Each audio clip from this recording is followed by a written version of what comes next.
Alors, j'espère que tu as aimé la lecture du chapitre 4 qui s'intitule « Rendre gloire à Dieu ». Nous allons l'aborder maintenant. En fait, le chapitre est vraiment intéressant parce que les auteurs commencent avec une histoire qui va tout de suite nous mettre dans le sujet. C'est l'histoire d'un couple. Le gars a une réaction en fait de combattre par rapport au conflit et son épouse en fait a une réaction de fuir un petit peu. Quoique je pense qu'elle est plus proche de la paix que fuir. Et à ce moment-là, ce qui se passe, c'est que le gars s'en va dans sa chambre, la chambre à coucher. Puis là, il se dit, OK, là, je vais préparer tous les arguments pour avoir raison sur mon épouse. Je vais lui dire toutes les raisons et tout. Puis tu le voyais aller là dans la manière dont il avait écrit, tu voyais qu'il avait toute la haine ou peut-être toute la dynamique qu'il avait pour gagner ce conflit. Puis à ce moment-là, le Saint-Esprit, je pense, lui parle, puis lui dit, comment peux-tu rendre gloire à Dieu dans cette situation? Puis c'est incroyable la manière dont le conflit ou la haine ou peut-être l'envie de gagner a tout de suite turn off. Okay?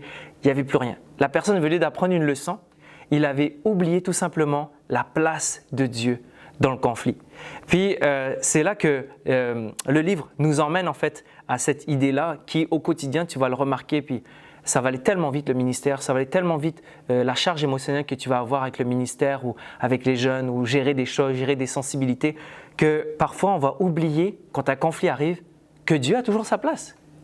Dieu ne sort pas d'un conflit, Dieu est là. Dieu attend que justement on le sollicite pour qu'il vienne nous aider dans un conflit. Et c'est ça qu'en fait le livre nous aide à nous sensibiliser, c'est que parfois on l'oublie.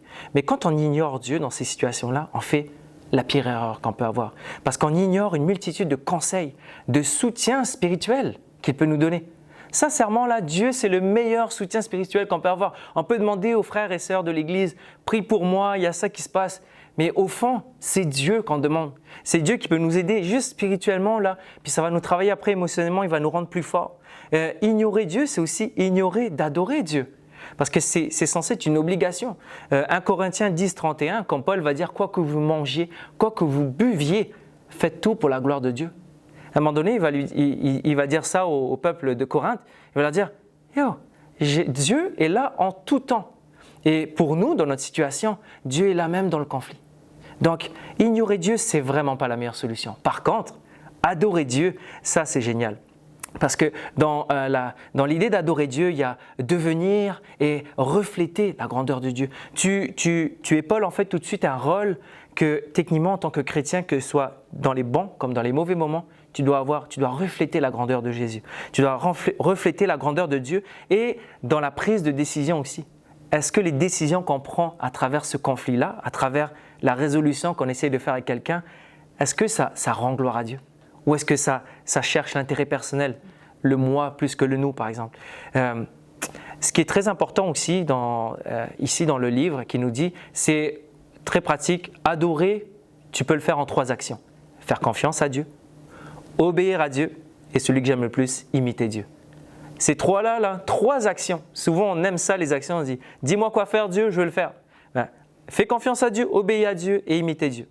Et l'une des choses qui est souvent insoupçonnée dans ces moments-là, quand on oublie Dieu, c'est qu'il y a forcément quelque chose qui prend la place de Dieu.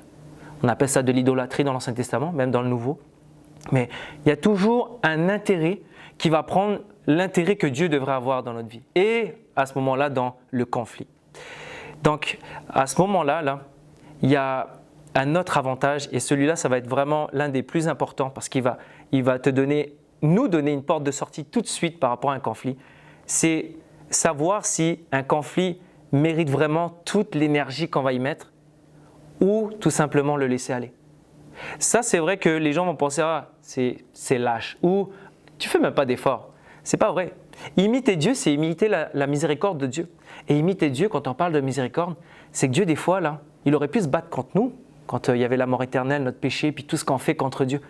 Mais souvent, il décide de ne pas rentrer en conflit avec nous. Fait que dès que nous, on commence à l'imiter, on a cette option-là aussi. Apprendre avec Dieu comment, des fois, juste dire « Écoute, ce conflit-là, je ne le veux pas. Il est trop mineur, il est trop petit. Ça n'en vaut pas la peine. » Puis là, tu continues sur ton chemin de paix. Par contre, c'est là qu'il y a un contraste, c'est qu'il y a des conflits que tu ne peux pas laisser aller. Il y a des conflits qui impliquent trop de personnes. Beaucoup plus de personnes, tu ne peux pas laisser aller. Qui créent un mal assez intense, assez sérieux pour que tu te dises ça ne peut pas se réparer juste en fermant les yeux dessus. Ou littéralement, un conflit là, qui manque de respect à Dieu. Tout simplement à son identité, à sa personne, à qui il est. À ce moment-là, ce sont des conflits-là que tu te dis, il faut que je m'y attarde, il faut que j'aille dans cette résolution de conflit. Donc ça, c'est ce que le livre disait. Moi, en tant que leader, j'ai été impressionné aussi par rapport à ce livre. Et surtout à la première question qui est au tout début de tout ça, c'est comment puis-je rendre gloire à Dieu dans une situation de conflit? Ça, c'est une question que parfois on peut oublier.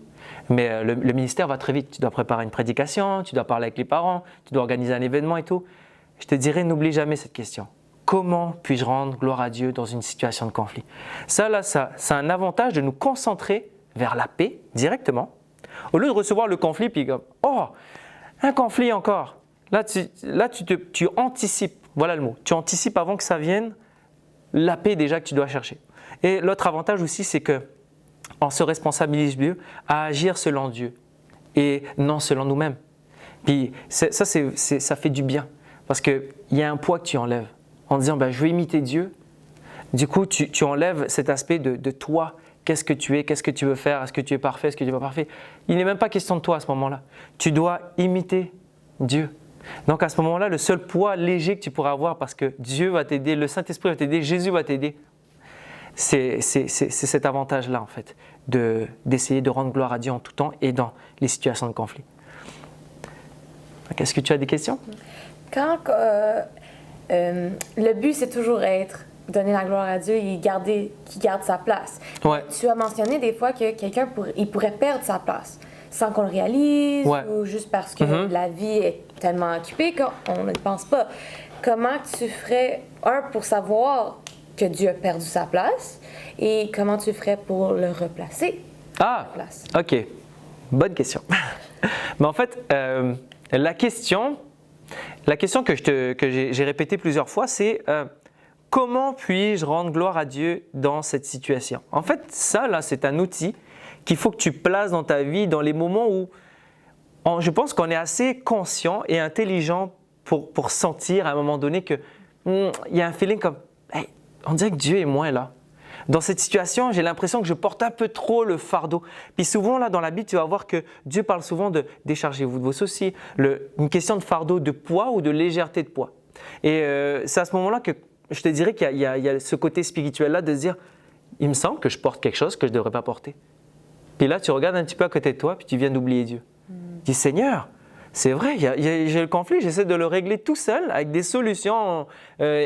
Et en fait, je t'ai tout simplement oublié. » Puis je te dirais, on peut utiliser autant qu'on veut, là, pas de problème pour réutiliser cette question et encore, peut-être même à tous les jours. Comment puis-je rendre gloire à Dieu dans cette situation? Puis là, ça peut être du matin jusqu'au soir, mais surtout dans les situations de conflit. Donc, il faut créer une habitude. Tu vois un conflit arriver, tout de suite, tu te poses la question. Je t'oublie pas, Dieu. Je t'oublie pas. Parce que la solution, elle va sortir de Dieu. Elle va sortir de ce que Dieu va te conseiller. Donc, ne l'oublie pas. Il faut créer une habitude. C'est pas quelque chose de naturel. On va toujours chercher avec nos propres efforts. Les chapitres suivants vont le montrer. Mais il faut vraiment aller chercher Dieu et puis créer une habitude, créer une discipline. De se dire, je dois me rapprocher de Dieu. Adorer Dieu, c'est très important, c'est même vital. Donc, je te dirais que il y a l'aspect de discipline aussi dans tout ça. Voilà. Je vous invite à lire le prochain chapitre, chapitre 5, qui parle de retirer la poutre. C'est un chapitre assez challengeant. Donc, à la prochaine vidéo pour ce chapitre-là.